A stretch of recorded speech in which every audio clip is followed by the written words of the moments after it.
നമസ്കാരം. ലോക മനസാക്ഷിക്ക് മുന്നിലെ കറുത്ത സ്മാരകങ്ങളാണ് ഹിരോഷിമയും നാഗസാക്കിയും. മനുഷ്യൻ മനുഷ്യനോട് ചെയ്ത മഹാക്രൂരതകളിലൊന്നിൻ്റെ ഓർമ്മകൾ മരിക്കാൻ പാടില്ല മനുഷ്യനുള്ള കാലം. 1945 ആഗസ്റ്റ് മാസം 6-ാം തീയതിയാണ് അമേരിക്ക ജപ്പാനിലെ ഹിരോഷിമയിൽ അണുബോംബിട്ടത്. ബോംബ് വീണ സ്ഥലത്തെ 10 ചതുരശ്ര കിലോമീറ്റർ ഭൂമുഖത്ത് നിന്ന് തുടച്ചു മാറ്റപ്പെട്ടു. August 9-ന് നാഗസാക്കിയിലും bomb വർഷിക്കപ്പെട്ടു.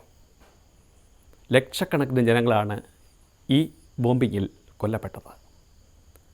അവിടെ ഇന്നും ജീവിക്കുന്നവർ ഇതിൻ്റെ യാതനകൾ അനുഭവിച്ചു കൊണ്ടിരിക്കുന്നു എന്നുള്ളതാണ് സത്യം.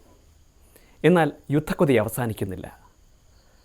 നമ്മുടെ ഭൂമിയെ 50 പ്രാവശ്യം ചുട്ടരിക്കുവാൻ പോകുന്ന സംഹാരശേഷിയുള്ള ആണവായുധങ്ങളാണ് ഇന്ന് ലോകത്താകമാനമുള്ളത്. വിരലൊന്നമർത്തിയാൽ ഞാനും നിങ്ങളും ഉൾപ്പെടെ എല്ലാവരും കത്തിച്ചാമ്പലാകുന്ന അവസ്ഥ. ഈ യുദ്ധം കൊണ്ട് ജനങ്ങൾക്ക് എന്താണ് പ്രയോജനം? ചെറുതും വലുതുമായ യുദ്ധങ്ങൾ നമുക്ക് നേടിത്തന്നിട്ടുള്ളത് എന്താണ്? നമുക്ക് ശ്രദ്ധിക്കാം. ഇവിടെ 2 സ്ലൈറ്റുകൾ. ഇതിൽ യുദ്ധം എന്ന് രേഖപ്പെടുത്തിയിട്ടുണ്ട്. ഭംഗിയായി കാണുവാൻ സാധിക്കും. ഇതിൽ യുദ്ധം എന്ന് രേഖപ്പെടുത്തിയിരിക്കുന്നു. ഈ സ്ലേറ്റിന് 2 പുറം ഉണ്ട്. ഇവിടെ ഒരു പുറമുണ്ട്, ഇവിടെയും ഒരു പുറമുണ്ട്. ഇതുപോലെ തന്നെ യുദ്ധത്തിനും 2 വശങ്ങളുണ്ട്.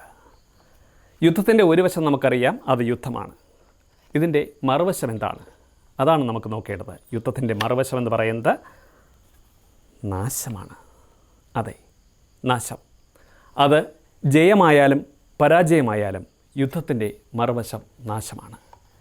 യുദ്ധം വിജയിച്ചു കഴിയുമ്പോൾ രാജ്യങ്ങൾ അത് ആഘോഷിക്കാറുണ്ട്. അപ്പോഴും അവിടെ സംഭവിച്ചിരിക്കുന്നത് ആത്യന്തികമായ നാശം തന്നെയാണ് നമ്മൾ തിരിച്ചറിയണം. രാജ്യത്തിൻ്റെ സമ്പത്ത് മുഴുവൻ വിനിയോഗിച്ച് നമ്മൾ നടത്തുന്ന യുദ്ധങ്ങൾ നമുക്ക് സമ്മാനിക്കുന്നത് ദുരിതങ്ങൾ മാത്രമാണ്. അത്തരമൊരു ചിന്തയ്ക്ക് ഓർമ്മപ്പെടുത്തലിന് വേണ്ടി കൂടിയുള്ളതാണ് ഈ ദിനങ്ങൾ. Thank you so much.